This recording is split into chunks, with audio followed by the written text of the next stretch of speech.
Emang kita wajib bernegara? Ngapain sih bikin negara? It's very good question menurut saya. Salah satu yang sangat mereka iri adalah bahwa Indonesia itu punya konsep nation building terbaik.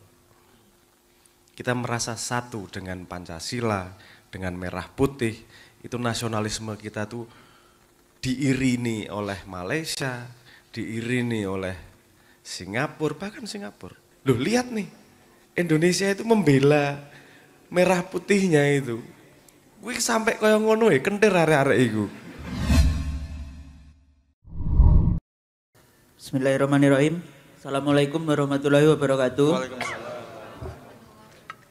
Nama saya Mahfud.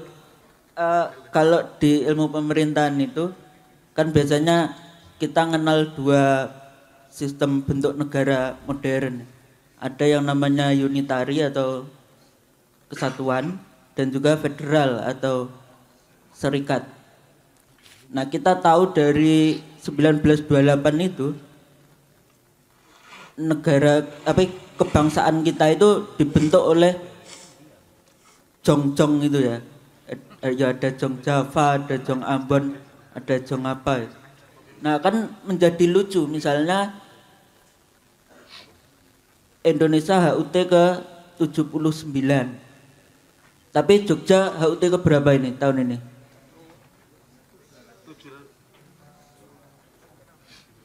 Masa kira-kira ya, kalau misalnya kota Palembang itu udah 1431. Jadi berdirinya ngitungnya dari zaman Sriwijaya. Jadi kan lucu gitu. Ini yang muda mengadakan yang lebih tua. Padahal di konteks Sumpah Pemuda itu yang mengadakan Indonesia adalah ya jong-jong itu tadi yang berangkat dari daerah. Kalau menurut saya sih cenderungnya kalau melihat Indonesia itu bentuk kenegaraan kita itu harusnya ya federal. Tadi komennya adalah kok lucu ya gitu. Berarti respon kita adalah tertawa. Yo itu selesai. Yo selesai misal. Pendapatmu tentang federal apa dan segala macam bebas. Yo enggak masalah. Seperti yang namanya satu kumpulan manusia pasti punya pendapat yang berbeda-beda dan seterusnya ya. Anda pernah membandingkan ngobrol sama negara-negara tetangga tentang NKRI?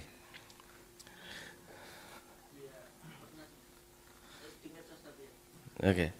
Salah satu yang sangat mereka iri adalah bahwa Indonesia itu punya konsep nation building terbaik.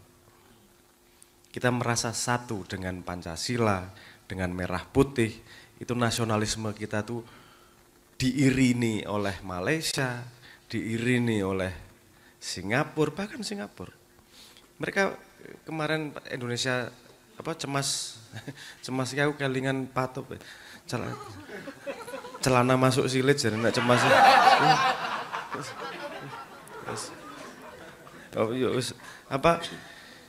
Saya didatangi orang Singapura dan dia sangat takjub. Hanya dalam satu malam bergerak mahasiswa Indonesia. Dan itu temanya kabeh kan pengen menjaga Indonesia yang fair.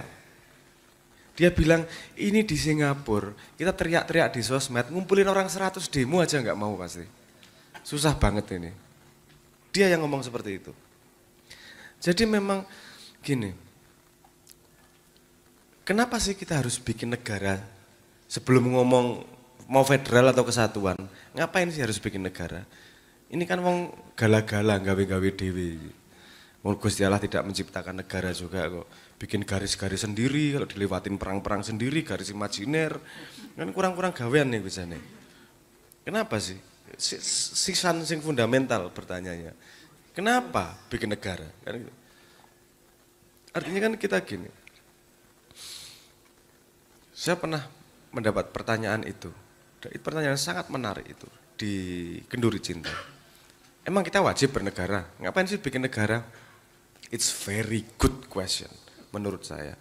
Karena dia lepas dari dogma bahwa harus ada negara. Harus ada bentuk pemerintahan. Dia lepas dari dogma itu. Dan dia bertanya, ini yang critical thinking pertama tuh itu. Kan karena kalau kita melakukan bersama pasti ada alasannya dan pasti ada manfaatnya. Oke. Kenapa orang punya deklarasi kita satu badan? Kalau belum bisa dibangun itu tadi, kesatuannya dibangun dengan simbol, kan gitu. Agar kita punya satu tujuan bersama dalam satu kelompok. Tujuan bersamanya itu kemudian ada yang namanya konstitusi. Itu ikrar satu identitas untuk menuju arah yang sama. Saya nggak ngomong implementasi. Ini ngomong konsep dasarnya. Karena kalau satu kelompok satu identitas, itu kita bisa saling menjaga. Jadi kuat nih. Deloki, ming dicurangi karo wasit wae. Diteror negara ini Google Map yang masih ngakak-ngakak ya asu bang Indonesia kita luar biasa. Li itu oke, orang mau ngomong bahwa itu vandalisme, itu deso dan seterusnya, ya aku ya setuju dengan itu. Tapi juga lihat nih, Indonesia itu membela merah putihnya itu. Gue sampai kaya ngono kentir arek-arek iku. Gak gampang bikin ngepin di Google Map itu. Dan kita keroyokan rame-rame. Gula enep tuh. Kenapa kita punya seragam seperti itu? Karena lahirnya identitas itu tuh. Anda ngomong identitasnya benar atau salah nanti dulu. Tapi lahirnya identitas itu menghasilkan efek yang kemudian mempersatukan kita sebangsa. Oke. Terus Anda tadi nanya, harusnya kita federal. Tanya lagi fundamental. Apa sih bedanya federal sama unitarian di luar konsep formal sekolahan.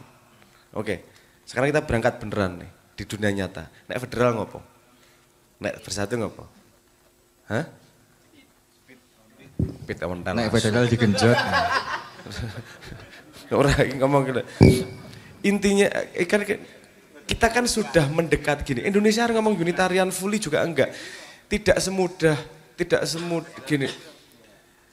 Dunia nyata itu selalu jauh lebih kompleks daripada yang didefinisikan di kelas. Di definisi kelas itu modal dasar untuk kita bisa memahami kompleksitasnya. Indonesia ngomong unitarian. Prakteknya enggak gitu juga. Mungkin ada yang dorong ke desentralisasi kok. Lihat apa yang terjadi di desentralisasi. Apa yang dicanangkan sama pusat. Kita bareng-bareng daerah punya inisiatifnya sendiri-sendiri kok. Kita jadi silang sengkarut juga kok. Bukannya saya ngomong setuju sama desentralisasi. Kalau saya percaya dari dulu gini, sistem wopo wae nek wonge berakhlak mesti dadine apik, saya gitu kok. Buktinya nyata. Saya berkali-kali ngomong di Maia, buktinya kui semut, sederhana. Semut ini tidak mengikrarkan dirinya unitarian atau dia federal atau negara ngendi, tidak ada ikrar sedikit pun. Tapi dia bisa menata 1,5 juta penduduknya dan semua makan dan semua hidup tanpa harus ada pemilu, harus ada MK, ngono-ngono barang wis ora perlu, pokoknya kabeh urip makmur kan gitu ta. Ya karena artinya sebenarnya kita tuh dengan cara manusia pengen mencapai sebuah tujuan bersama, metodenya beda-beda. Takon karo gurumu, jane Cina iki piye to cara apa jenenge pemerintahane? Apakah itu konsisten dengan keputusan-keputusan ekonominya dan inisiatif-inisiatif geopolitiknya? Absurd. Jadi maksudnya absurd itu gini.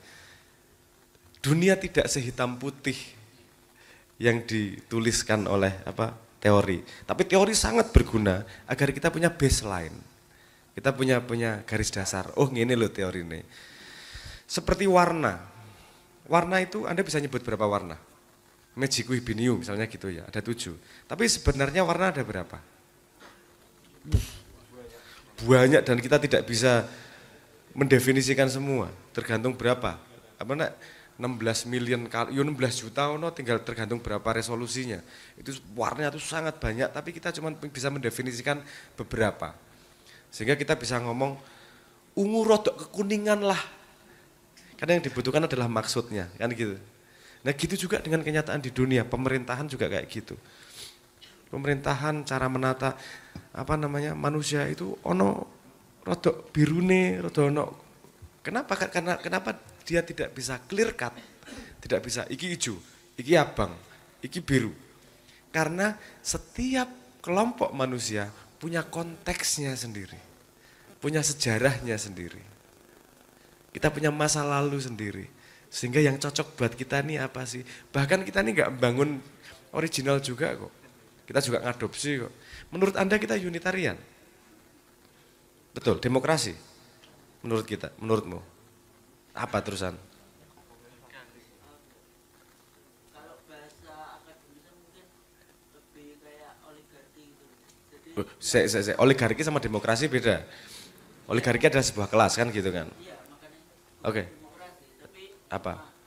elit doang yang Oke, sistem pemerintahan kita adalah kalau yang tertulis presidensial. oke, demokrasi terpimpin ngono-ngono. Ono Indonesia iki demokrasi ya ono embel-embeli terpimpin to mbiyen. Sekarang nek saiki apa iki? Demokrasi atau apa? Presidensial, demokrasi. Oh, demokrasi presidensial. Faktanya seperti itu.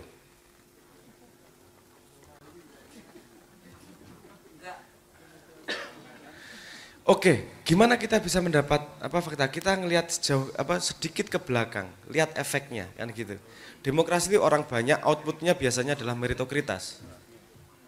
Oke, tapi kalau negara kalau outputnya manusianya yang naik bukanlah yang merit, tapi yang naik adalah yang paling setia, itu bukan tipikal dari demokrasi, itu tipikal dari oligark.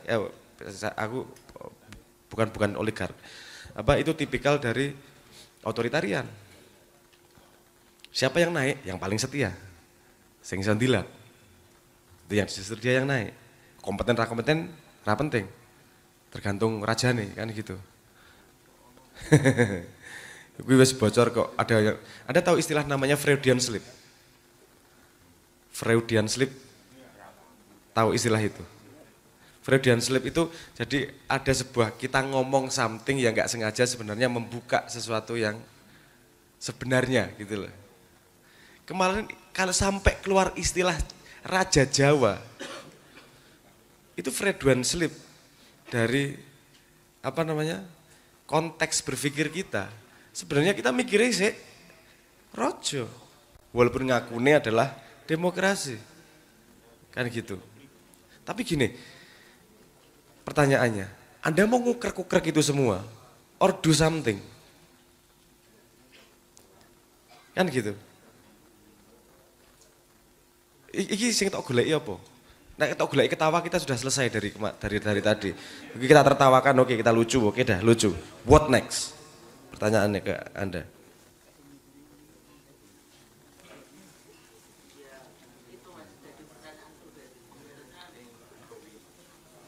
Oke, gini aja. Oke, ini kamu mengeksplorasi, memotret-motret, kok sepertinya tidak cocok ya. Lanjutkan. Sampai pada sebuah posisi di mana Anda punya mimpi Indonesia harusnya seperti apa. Alasannya dikuatkan dan menuju ke sana dengan usahamu. Wes, ngono ae. Daripada tadi pelajaran apa jenenge sospol iki ngono ngene iki. Malah bahas seperti itu. Nek ngerasan-ngerasani wis oke, gak masalah. Wes, itu bagian dari eksplorasi. Ayo berpikir, yuk. Terus menerus.